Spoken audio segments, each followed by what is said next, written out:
ये देखा मुकेश वही इनके दुल्ही मत समझा लो, ये दुल्ही खाली बनल है, मुकेश माइकल इनका नाम है।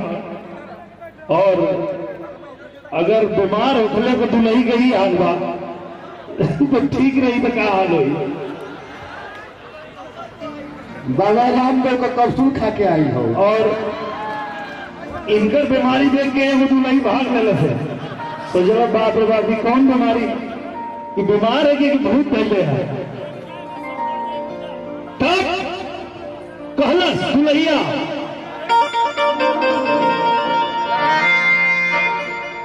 कि सबके ऐसा जौन मजा हमके बाबू सबके नाम लिखा है कि मन पैसा बजे की पढ़ाई, मन पैसा बजे की पढ़ाई।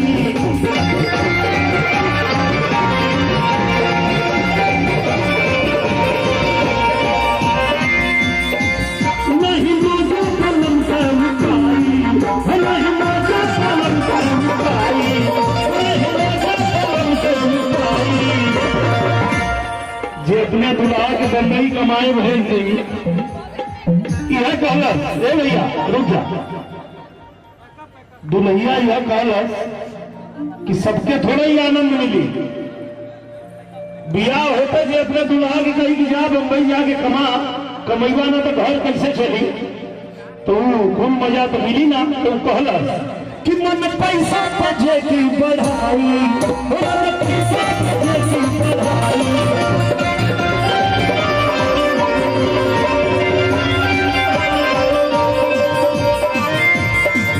नहीं मजा कलम कर रुकाई, नहीं मजा कलम कर रुकाई, नहीं मजा कलम कर रुकाई।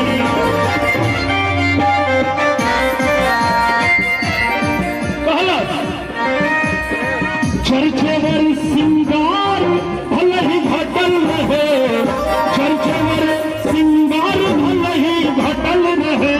दुल्ही कहा दुल्ही दुल्ही हमर दुल्ही रहत मान निरहुआ, निरहुआ सकल रहे दुल्ही रहत।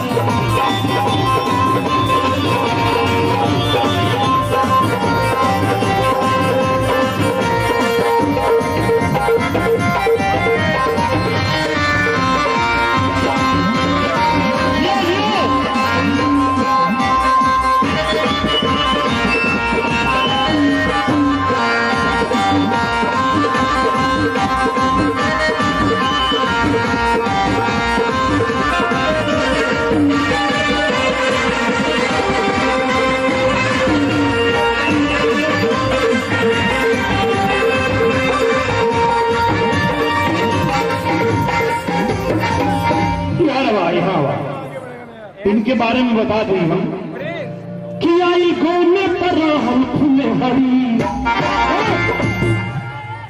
अभी तक इनके बारे में बताओ थे। आई गोने पर हम खुले हरी, देखा कैसे ही भइल टिटी। आई गोने पर हम खुले हरी, देखा कैसे ही भइल टिटी।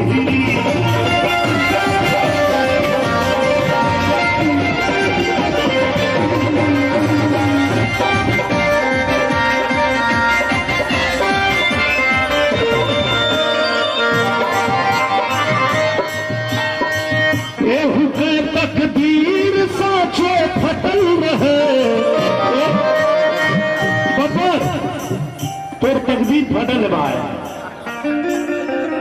एहू के तकदीर साचो फटल रहे। यह दुल्ही यह दुल्ही रहे बमार निरहुआ, निरहुआ निरहुआ सकल रहे दुल्ही रहे बमार निरहुआ सकल रहे।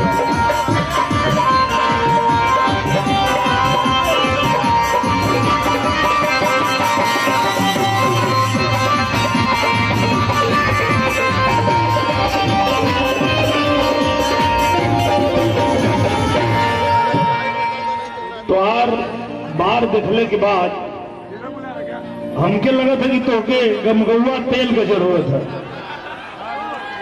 है ना? ज्यादा परेशान बाड़ू, हमके नहीं ना मारे कोनो लाइन ना मारे ना, मंगा के ना राजा जी। तेल तोके मंगावल जाई। अपन परेशानी पहले लोग को बतावा तब तक थोड़े खातिर स्पेशल तेल मंगावल जाई। ए भैया, अब इतना बड़ सुपर स्टार कह देना तेल मंगा, सच्चो तेल मंगा, ताली बजा दे एक बार। हमारे परेशानी आज दूर हो गए।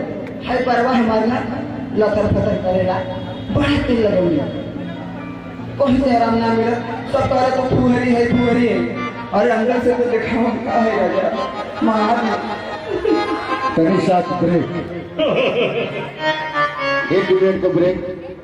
अब फूहर के बारे में क्या बताएं। और हमारे बीच में नगर सेवक आप आदरणीय श्री शिव कुमार झा जी हैं। मैं चाहूंगा आप मंच पर उनको लाया जाए।